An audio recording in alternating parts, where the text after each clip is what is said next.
Good afternoon. As mentioned in the US, a mixed picture on the jobs front for August, providing little clarity on an anticipated Fed move. The US economy added fewer than expected jobs during the month, but the unemployment rate did fall to a 7-year low. Let's get some more analysis for you on these numbers. Live to Michael Wayne from COSEC, joining us in our Sydney CBD studio. Michael, before we get into US jobs, I wanted to ask you about our top story first and foremost. China has cut its 2014 economic growth to 7.3% from 7.4%. Do you see this as, I guess, a public admission that growth is slowing? And can I get your reaction to that news? Yeah, look, I mean, it's obviously a public admission. It's not that unsurprising. They've definitely been slowing. They've been slowing for a very long time. And they have come out, they've already cut their currency peg. That's also an indication that they think their economy's slowing, so they're looking to prop up their exports there. But as I've alluded to in the past, they still have a lot of ammo up their sleeve. Their interest rates are very high. Their reserve requirement ratio is still very high. And they've also got the capacity to roll out further stimulus projects if need be. In the end of the day, there's not much difference between 7.4% or 7.3%. I haven't actually come across that. I was just sitting in the studio waiting to come on air, so it's the first I've heard of it. But yeah, it is interesting to see, but it's not all that unsurprising. Let's move our focus over to the United States. Of course, we did see markets sold off on those positive job numbers. Jobs growth falling short of expectations, coming in at 173,000. But what's interesting as well is that prior month's data has been revised higher. How did you read it? What did you think when you first saw it over the weekend? Yeah, look, net, nothing really changes, I think, in the eyes of the Fed. But if we look sort of below the headline unemployment figures, the Fed will be concerned over a number of different measures that they'll certainly be looking at. The participation rate, for instance, is currently below 63%. Prior to the GFC, it was up above 66%. If you look at the long-term unemployed, for example, before the GFC, it was about 19%. It's currently sitting about the 27% mark. You can look at things like the underemployment as well. That was about 9% before the GFC. It's now about 10.5%. So you can see why it's not a clear-cut decision for the Fed. A lot smarter men than I, such as Bill Gross, Mohammed El-Haran, they've all come out and said they probably had a window of opportunity there to raise rates. They've just had to sort of adjust things to take into account the volatility we're seeing in emerging markets at the moment. But I do think the underlying economy can definitely have supported 1 or 2 interest rates by now, but it's more of a psychological impact. And if we look at, say, bank lending standards, they're still pretty strict over in the US. Corporations aren't really adjusting their hurdle rates. So I think those things have a larger impact on the real economy than the interest rate itself. But the interest rates obviously has a sentiment side of things. Yeah, it's attached to the sentiment, really. Has the Fed missed an opportunity? Well, that's the train of thought. We did go through a period where things were quite benign on the global front. At the moment, there's definitely elevated concerns about the emerging markets. Their currencies have obviously been depegged versus the US dollar. So a lot of their debt's denominated in US dollars. If the interest rates was to increase on top of that, their repayments all of a sudden become a lot more expensive. So there's a number of different jitters that causes. So I think for now they'll just probably shelve September. The bond market's pricing in 20% chance in September, and that's probably right. Whether it's December or early next year, I don't really think it has a fundamental impact on the global economy, but it's definitely the sentiment that it creates and the market jitters that it creates that the Fed will be concerned about at the moment. Do you subscribe to the theory that the Fed might be better off just getting it done as soon as possible and then putting to rest a lot of these, I guess, concerns that often get thrown up if September would pass without a hike in rates? Yeah, look, I think they're going to have to raise interest rates sooner or later. I think the market knows they're going to raise interest rates. It's just a matter of time.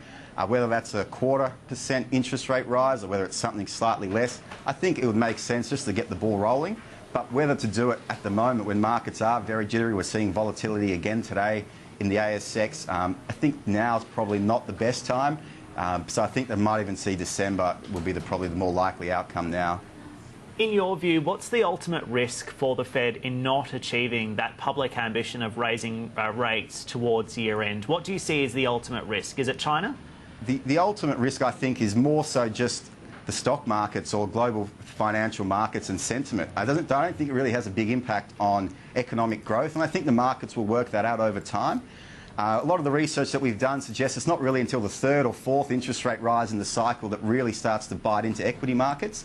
And this time we're coming off a very, very low base. So I don't expect there to be too much impact on the real economy. There might be a little bit of a market shakedown for, say, a couple of days or a week or so.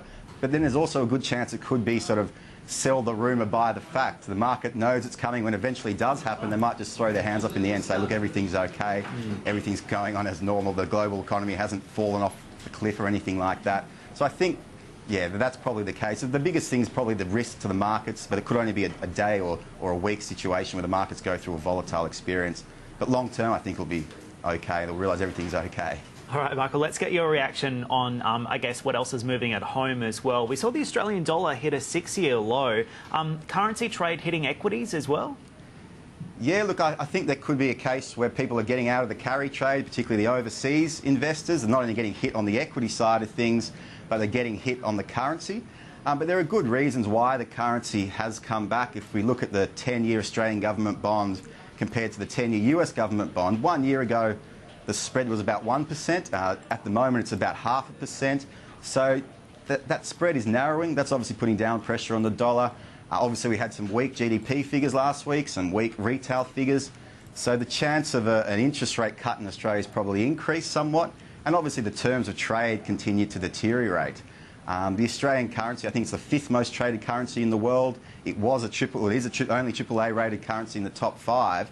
So that was providing a bit of support for a while. But as the terms of trade and commodity prices continue to come down, the government tax receipts start to come or get called into question. So the gloss of that AAA rating probably loses a bit of its lustre. And that's why we're seeing the continued pressure on the Aussie dollar, I think. Can we get your thoughts on what's happening with the market today as well? Of course, we did dip below that 5,000 point mark. At the moment, we're up 5,015, down just 0.5%. So it seems as if the local market is paring back some of the earlier losses. But what are you focusing on in the session? I guess all of the big 4 banks are on watch as always. Yeah, look, I mean, we're focusing on every stock really, particularly the companies that benefit from the falling Australian dollar. But the banks, obviously, we've been looking at them as well, but we're a bit cautious on the banks at the moment. Obviously, their profit growth has been helped along by the low level of bad debts, but whether or not that's been exhausted, I think it probably has. The banks have also been required to raise capital, so that puts downward pressure on things like return on equity if they're forced to raise equity. And if we look at something like a Commonwealth Bank, on one hand, they're going to their shareholders and asking for $5 billion in capital raising, but on the other hand, they're paying out $7 billion in dividends. So the net impact is zero, and it's probably detrimental to shareholders' returns. So in our opinion, although the banks are definitely looking cheap on a yield basis, the fact is if their earnings growth, if their return on equity and their margins are under pressure, we see it might be very difficult for them to increase dividends at the rate the markets become used to. So Westpac's presentation, it's great. These things always sound great in theory, but time will tell in terms of execution and with the broader market or the broader banking sector as well. What do you think about that 15% ROE target from Westpac? Yeah, well, look, it's above that at the moment, but as I said, this return on equity is going to continue to come under pressure considering they have to raise their capital. So if the banks are going to their shareholders asking for more capital, asking for more equity, they're forced to hold more equity, and they're being forced by APRA to hold more equity. One thing with Westpac is they might benefit, or they're one of the companies or one of the banks, along with the Commonwealth Bank, that will benefit from their repricing because they have such a large mortgage book. But at the moment, look, that 15% return on equity is a good target to have, but there's no doubt that if they're forced to hold more capital, it puts downward pressure on their return on equity and all their margins and their profitability for that matter as well. All right, Michael, we'll leave it there. Thank you for joining us today. Always appreciate it. No, appreciate your time. Thanks for having me.